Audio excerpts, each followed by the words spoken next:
बिस्मिल्लाहिर्रहमानिर्रहीम। आज मैं बना रही हूँ गाजर और सूजी की बर्फ़ी। इसमें खोया भी शामिल करूँगी। उम्मीद है आपको ये अलग किस्म का मीठा बहुत पसंद आएगा। अगर पसंद आए तो आप इस रेसिपी को एक दफ़ा ज़रूर ट्राई कीजिएगा। चलें जी, चलते हैं अपनी रेसिपी की तरफ। सबसे पहले मैंने फ्राई पैन में 1 चम्मच के करीब मैंने देसी घी शामिल किया है। देसी घी जब मेल्ट हो गया उसमें आधा पाव के करीब मेरे पास सूजी थी, वो शामिल कर दी और इसको तकरीबन 10 मिनट के लिए हल्की आँच पे मैंने भून लिया। सूजी आप तमाम लोगों को पता है किस तरह भूनी जाती है, सूजी का हलवा बनाया जाता है और कितनी देर के लिए भूना जाता है, इसको हल्की आँच पे भूना जाता है और इसका कलर ब्राउन होने तक। और वैसे भी इसकी महक इतनी ज़बरदस्त होती है कि वो खुद ही बता देती है कि भई आप मुझे भूनना बस कर दें, मैं भून चुकी हूँ। इसको हमने मतलब रंग का इसका काला ना पड़े। और जब हमने फ्राई पैन को चूल्हे से उतारना है, तो भी थोड़ी देर के लिए उसमें हमने चम्मच हिलाना है। जब उसको बाउल में ट्रांसफ़र कर देंगे तो भी थोड़ी देर के लिए हमने चम्मच हिलाना है, ताकि उसके जो मतलब वो गर्म होती है, वो आपस में जले नहीं, उसकी हीट से वो जले नहीं। इसके बाद मैंने उसको डिश में निकाल लिया और एक कढ़ाई ली, उसमें 1 चम्मच के करीब मैंने देसी घी और शामिल किया और उसमें मैंने कद्दूकश की हुई गाजरें शामिल कर दी। गाजरों का पानी आपने बिल्कुल खुश्क कर लेना है, इसको गरीरेले वाला नहीं करना, इसको बिल्कुल आपने पानी इसका निचोड़ लेना कद्दूकश करके।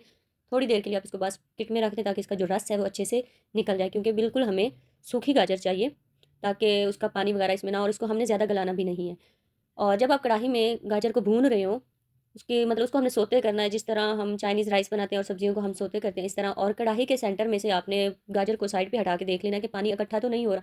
अगर पानी ज़्यादा है और वहाँ पे पानी इकट्ठा हो रहा है गाजर का, तो आप एक चम्मच की मदद से वो बाहर निकाल लें और फिर आप गाजर को थोड़ी देर के लिए भूनना है, इसको गलाना नहीं है हमने, बस इसका हमने कलर चेंज करना है और गाजर को डिश आउट निकाल कर लेंगे। उसके बाद उसी कढ़ाई को मैंने साफ़ कर लिया है और उसमें मैंने चीनी ली है। मेरे पास 1 किलो के करीब गाजर थी और आधा पाव थी मेरे पास सूजी। इस हिसाब से मैंने आधा किलो ली है चीनी, क्योंकि आप अपने टेस्ट के हिसाब से कम या ज़्यादा कर सकते हैं। और जितना जितनी आपके पास चीनी थी उतना ही आपने उसमें पानी शामिल करना है और उनको मेल्ट कर लेना। आपने इसको एक तार वाला शीरा नहीं बनाना। जब अच्छे से चीनी मेल्ट हो जाए और आपको लगे कि अब इसमें चीनी नहीं बची और पानी का 1 से 2 बॉयल आ गए, तो उसमें आपने सूजी शामिल कर देनी है।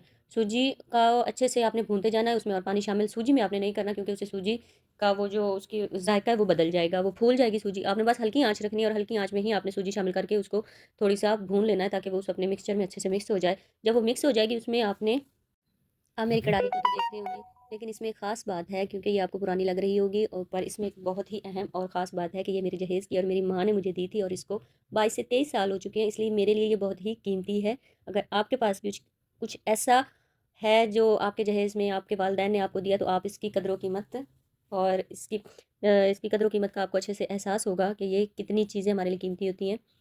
तो इसमें मैं आज इतना कीमती और मीठा हलवा अपनी इस कीमती बर्तन में बना रही हूँ।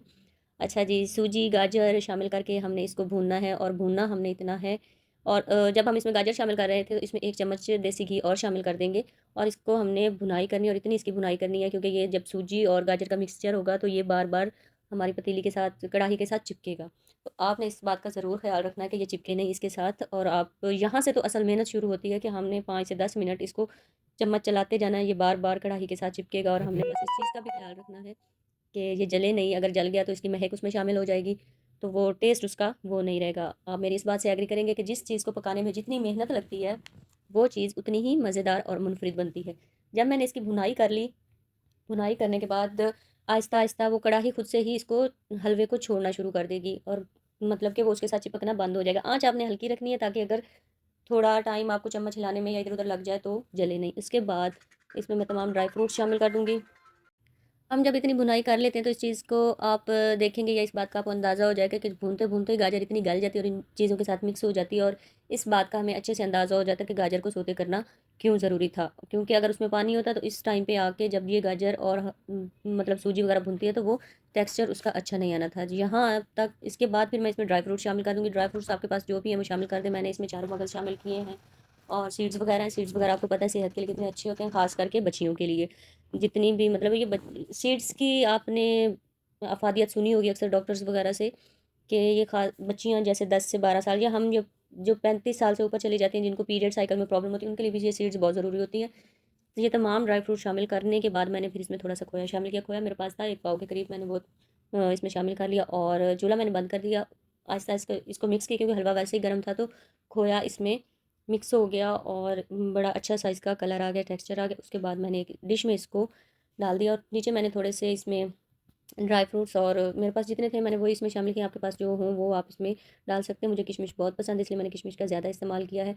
अब आप सोच रहे होंगे कि मैंने ट्रे के नीचे क्यों ये चीज़ें डाली, क्योंकि डिश में जब मैं ये हलवा इसमें शामिल कर दूँगी, इसको थोड़ा सा ठंडा होने देंगे रूम टेम्परेचर पे भी, आप चाहें इसको फ्रिज में भी रख सकते हैं। जब ये ठंडा हो जाएगा तो मैं डिश को ट्रे में उलट लूँगी ताकि ये इसकी ऊपर वाली साइड हो जाए। इसके बाद जी मेरा हलवा तैयार हो गया है। इसको मैंने थोड़ी देर के लिए रख दिया था रूम टेम्परेचर पे। जब ये ठंडा हो गया तो इसे मैंने ट्रे में निकाल लिया है।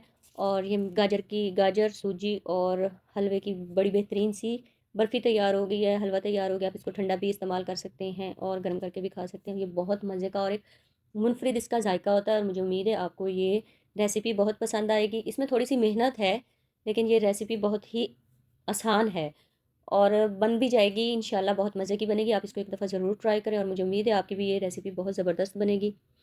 आप इसको एक दफ़ा ट्राई करें और मुझे कमेंट्स करके बताएं कि आपकी डिश कैसी बनी, और अपना कीमती मशवरा भी मेरे साथ ज़रूर शेयर करें ताकि मैं उसके ऊपर अमल करके अपनी वीडियोज़ को या अपनी रेसिपीज़ को मज़ीद बेहतर कर सकूँ। वीडियो देखने के लिए शुक्रिया। मैंने हलवा की और रेसिपीज़ भी शेयर की हैं, जैसे अंडे और गाजर का हलवा। या आपने गाजर और अंडे का हलवा भी खाया होगा तो आपने मुझे ये ज़रूर बताना है कि कौन सा हलवा ज़्यादा मज़े का होता है। आपने इस एक्सपीरियंस को मेरे साथ ज़रूर शेयर करना है। आपने मेरी वीडियो देखी उसके लिए बहुत शुक्रिया।